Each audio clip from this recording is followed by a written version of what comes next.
आप सभी का स्वागत है। आज हम राजस्थान के ऐतिहासिक एवं भौगोलिक स्थानों की वर्तमान स्थिति क्या है उसके बारे में देखेंगे। सबसे पहले देखते हैं वागड़। वागड़ राजस्थान के दक्षिणी भाग को कहा जाता है और यहाँ पर जो भाषा बोली जाती है उसको वागड़ी कहा जाता है। इसके अंदर बांसवाड़ा, डूंगरपुर और प्रतापगढ़ जिले शामिल किए जाते हैं।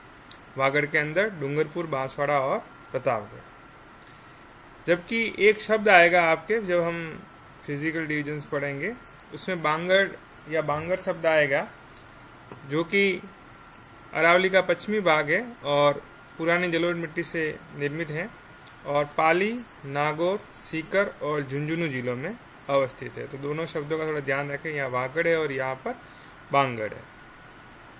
अगला आता है थली। मरुस्थल के जो भाग ऊंचे उठे हुए हैं उनको थली कहते हैं। थली और तल्ली या प्लाया, ठीक है। इसके अंदर बेसिकली बीकानेर और चूरू में ये कुछ भाग हैं, वहाँ पर उसको थली बोला जाता है। तल्ली पश्चिमी राजस्थान में बालूका स्तूपों के मध्य भूमि को तल्ली या प्लाया कहते हैं। प्लाया झील शब्द आएगा आपके आगे कि जो बेसिकली जो बालू का स्तूप या बालू के टीले है उसके बीच में एक बेसिन टाइप का होता है जहाँ वर्षा का पानी भरता है, उनको प्लाया कहा जाता है। अगला शब्द आता है राठी।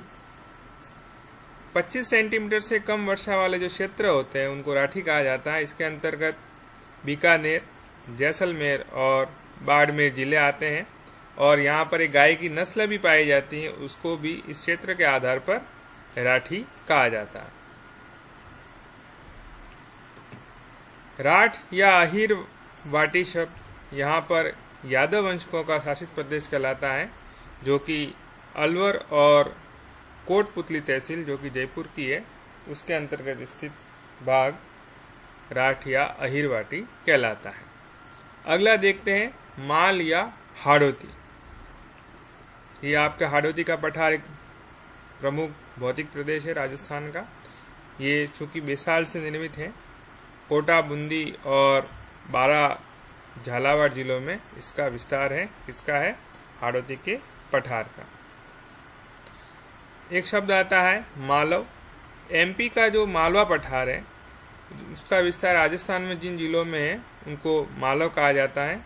ये बेसिकली प्रतापगढ़ और झालावाड़ जिले में इसका विस्तार पाया जाता है। अगला शब्द आता है शेखावटी। शेखावटी आपके क्षेत्र भी है। सीकर, चूरू और झुंझुनू का जो जिले हैं उनको सम्मिलित रूप से शेखावटी कहा जाता है और शेखावटी शेखावतों के द्वारा शासित प्रदेश होने के कारण शेखावटी शब्द आया है। एक शब्द आता है शेखावटी जैसे मिलता जुलता है, तोरावाटी।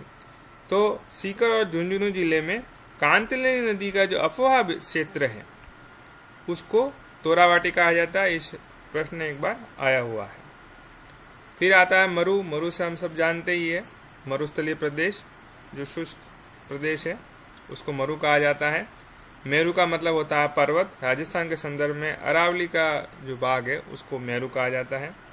मत्स्य संघ राजस्थान के एकीकरण में आप पढ़ेंगे कि अलवर, भरतपुर, धौलपुर और करौली इनको मिलाकर जो प्रथम चरण में 18 मार्च 1948 को हुआ था, मत्स्य संघ का निर्माण किया गया है। यह ऐतिहासिक जनपद काल में अलवर के दक्षिणी पश्चिमी भाग को मत्स्य कहा जाता था और उसकी राजधानी आपकी बैराट थी। परिवर्तित नाम विराटनगर है। अगला शब्द आता है मेवात। मेवात अलवर, भरतपुर जिले को कहा जाता है क्योंकि इस क्षेत्र में मेव जाति का आधिपत्य रहा था। मेवल एक शब्द और आता है। डूंगरपुर और बांसवाड़ा के मध्य का जो पहाड़ी क्षेत्र है उसको कहा जाता है मेवल और यहाँ पर मुख्य रूप से भील जनजाति पाई जाती है। अगला शब्द आता है बीड़। शेखावटी के झुंझुनू जिले में पाए जाने वाली चारागाह भूमि को बीड़ कहा जाता है। ध्यान रखिएगा, बीड़ क्या है? चारागाह भूमि है। ठीक है, ये कई बार पूछा जा सकता जा चुका है कि बीड़ क्या है। तो एक चारागाह भूमि है, कहाँ पाई जाती है? झुंझुनू जिले में। अगला आता है बीहड़ या डांग। चंबल नदी क्या करती है? गली इरोजन के लिए बहुत ज़्यादा ही फेमस कही जाती है। अवनालिका अपरदन है, बहुत ज़्यादा इससे उत्कात भूमि का निर्माण हुआ है, बेडलैंड टोपोग्राफी इससे बनी है। तो उसका जो एरिया है, बेडलैंड जो एरिया है, उसको बीहड़ कहा जाता है या डांग कहा जाता है। इसके अंतर्गत करौली, धौलपुर और सवाई माधोपुर का क्षेत्र है और यह डाकुओं के छुपने का भी काफ़ी पुराना स्थान रहा है। इसको बीहड़ या डांग किसका है? आवास क्षेत्र चंबल नदी का। फिर भोराट का पठार आपने सुना होगा, जो कि गोगुंदा कहाँ पर है? उदयपुर के अंदर, और कुंभलगढ़ के बीच का जो पठारी एरिया है उसको कहा जाता है भोराट का पठार। इससे मिलता जुलता एक शब्द और आता है भोमट। भोमट का एक भील आंदोलन भी चला था। यह है उदयपुर का दक्षिणी भाग और डूंगरपुर का बीच का जो पहाड़ी क्षेत्र है वो कहलाता है भोमट। यहाँ पर भी भील जनजाति पाई जाती है। ब्रजनगर की बात करें तो झालावाड़ में स्थित झालरा पाटन का जो प्राचीन नाम है वो है आपका ब्रजनगर। हालांकि ये बहुत ज़्यादा डिफरेंस नहीं है, इसलिए इससे ये क्वेश्चन इस टाइप से नहीं आएगा। मारवाड़ की बात करें तो पश्चिमी राजस्थान, जहाँ पर मारवाड़ी बोली जाती है, बेसिकली जोधपुर संभाग के जो ज़िले हैं वहाँ पर ये मारवाड़ी बोली जाती है। इसी तरह मेवाड़ के अंतर्गत उदयपुर, चित्तौड़गढ़, राजसमंद और भीलवाड़ा का जो क्षेत्र है इसको प्राचीन समय में मेदपाट या प्रागवाट कहा जाता था और वर्तमान में मेवाड़ कहा जाता है। ऐसा एक शब्द आता है आपका मेरवाड़ा।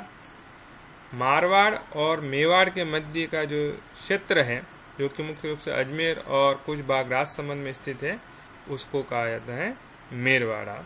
और यह प्रश्न है कि यह एकीकरण के अंतिम चरण में इसको राजस्थान में मिलाया गया था।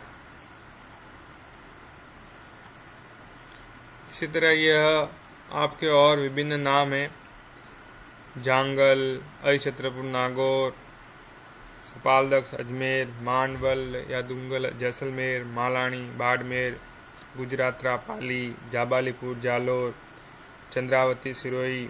वागड़ की बात हमने कर ली, हाड़ौती, डांग, सूरसेन, सवाई माधोपुर वाला ये जो एरिया है, धौलपुर वगैरह का, ढूंढाड़, शेखावटी की बात कर ली हमने, योद्धेई की बात कर ली। तो ये विभिन्न भागों के नाम हैं, ऐसे बहुत सारे नाम हैं। हम सारे यहाँ पर डिस्कस नहीं करेंगे क्योंकि हमारे सिलेबस का इतना बड़ा पार्ट भी नहीं है, पर आपको थोड़ी सी जनरल जानकारी होनी चाहिए कि ये इस प्रकार के भी कुछ नाम हैं जो आपके जीके की दृष्टि से भी काफ़ी महत्वपूर्ण है।